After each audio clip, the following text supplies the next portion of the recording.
You can do so much research trying to find out what it's like living in another country, but at the end of the day, how will you really know what it's going to be like? That's right, you need some random pommygit telling you 6 things we didn't know about Australia until we moved. G'day guys, my name's Ross and I moved with my family to Australia during a global pandemic. The first thing we didn't know is you need to beware of the sun. When have you ever been scared of the sun? That innocuous ball of burning gas in the sky that breathes light and life into our otherwise desolate and cold planet. The sun in Australia is a completely different sun. It's the sun on steroids. If the sun had a sibling that just wanted to watch the world burn, then that sun would be the Australian sun. Summer temperatures are absolutely scorching and can be in excess of 40 degrees centigrade. They're even expected to get more than 50 degrees by 2040. Thank you, climate change. The UK thinks they've had it bad recently, while the rest of Australia just sits there rolling its eyes. Heat waves in Australia cause tarmac roads to melt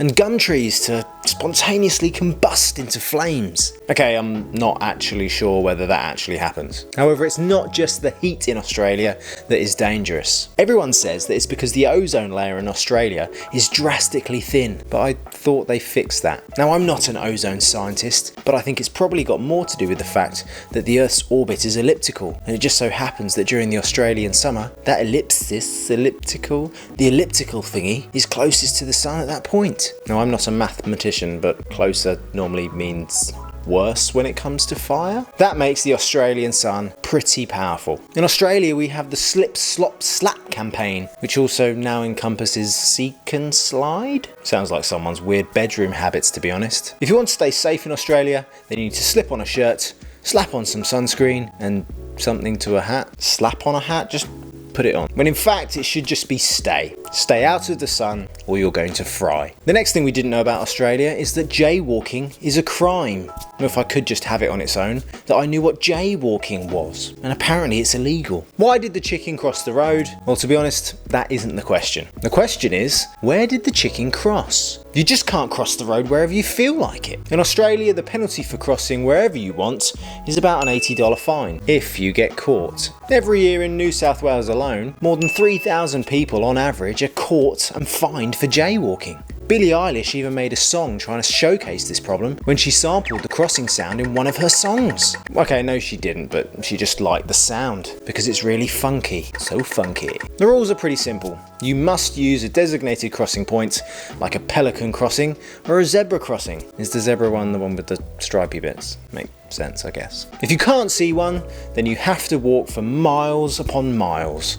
Otherwise, the police will jump out on you and arrest you. They're not gonna do that, are they? Do you actually even know anyone who's been fined? I wouldn't want to be the first person that I know. So for now, I'll just be a super conformist and use the crossing. Australia's super laid back reputation doesn't really apply to crossing the road. It's probably one of the reasons why so many Aussies get put off every year and insist on driving massive 4x4s around all the time. The third thing we learned about Australia is that there's more to life than just cities. Almost 90% of Australians live in cities, absolutely massive ones. I'm even one of these people, so it would make sense that Australian cities get most of the attention. If you were asked to think of different places on Australia, what would be your first suggestions? There are some really amazing places in Australia as soon as you get out of the major cities. Whilst we can all enjoy the multicultural nature that a heavily urbanised environment can provide, if you want to see the real Australia, then you're going to want to go off the beaten track. I mean, not too far, because, you know,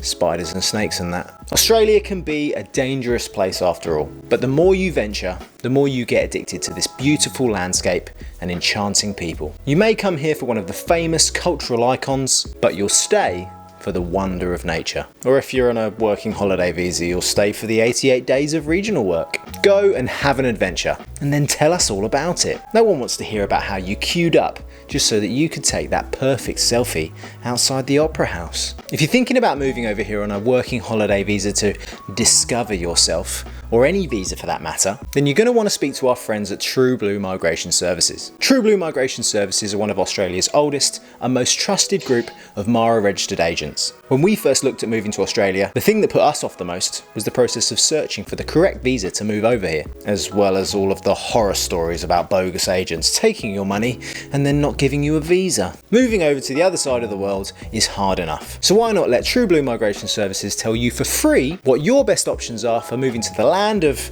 getting fined for not using a designated crossing. Speak to True Blue Migration Services for your free, no obligation visa assessments. Tell them who sent you. It really helps the channel out and allows us to keep making more of these videos helping you move to Australia. Details are in the description below. Now with one less thing to worry about, I'll give you another. Don't worry about the wildlife. When you think of Australia, what native animal haunts your dreams? According to most people who have never been to Australia, it's full of animals that have nothing better to do than to see you dead. The old-fashioned stereotype of Oz seems like it's never going to go away with these Australia-phobic scaremongers. Mungerers? However, your time would probably be better spent worrying about other things like skin cancer or spontaneously combusting gum trees. There are definitely dangerous creatures across the country, but the statistics kind of prove how safe the country is. Firstly, there are only 2 species of deadly spider in Australia, and there's an anti-venom for that. The last recorded death from a spider bite was in 1979. Stingrays have only ever killed 1 famous person in Australia, and 1 unfortunate other person. The country also only averages 1 fatal unprovoked shark attack each year, on average, and only 2 fatal snake bites. So do you know what that tells me? Don't provoke sharks and don't provoke snakes. Pretty simple rules to live your life by. If you're still concerned about all of these things, then just use your common sense when you're out. Works for most people. But the one animal I didn't know about until I moved to Australia was the magpie. For about 6 to 8 weeks between July and November, the magpies are out to get you. Hang on a minute, is that now? Okay, magpies out to get you is a bit of a joke, but magpie swooping isn't. During the breeding or birthing season, basically when they've got little chicks, magpies in Australia turn into the bird equivalent of the esche. Actually, I think I'd probably be more worried about the bird. There's actually a website called Magpie Alert where you can see all of the live locations where magpie swooping is going on. Male magpies will swoop anything between 50 and 100 meters from their nest. The little psychos will even swoop harder if you try to run. The sadistic little bastards. The best advice is to basically not go near the aerial dive bombers, or for cyclists to look like plonkers and attach little cable ties to their helmet. It doesn't actually stop them from swooping you, it just means they go for the cable ties instead, and not your eyes. If you think you can fight the magpies, you haven't got a chance. Magpies have been protected species in Australia for the last 30 years. Magpies 1, humans 0. And the last thing we didn't know about Australia until we moved, but we've come to love so much, is the beautiful language. English might be the official language of Australia, but when you hear them talking, they might as well be saying something else. The basic rule is to chop off the second half of any word and add an O or a Y. It actually works pretty well. Arvo, avo, ambo, fiery, mozzie, chippy, not to be confused with chips and hot chips. If you love learning new languages, then Australian might be the next one for you. There are also some really weird words that I thought I'd never use, but now I actually love using them. Flip-flops are called thongs. I basically only like saying that to foreigners. If you want to go swimming, you might like to use a cossie or your togs, unless you like to swim naked. You need to fill your car at the servo. If you want to actually be able to drive it, you need a rego. And if you're still worried about moving to Australia, then don't be. Use my favourite Aussie slang, she'll be right. Gets you through anything. If you're still wanting to move, then speak to our friends at True Blue Migration Services, details down in the description below, and watch this video to see if your profession is in demand when you move here. See you later.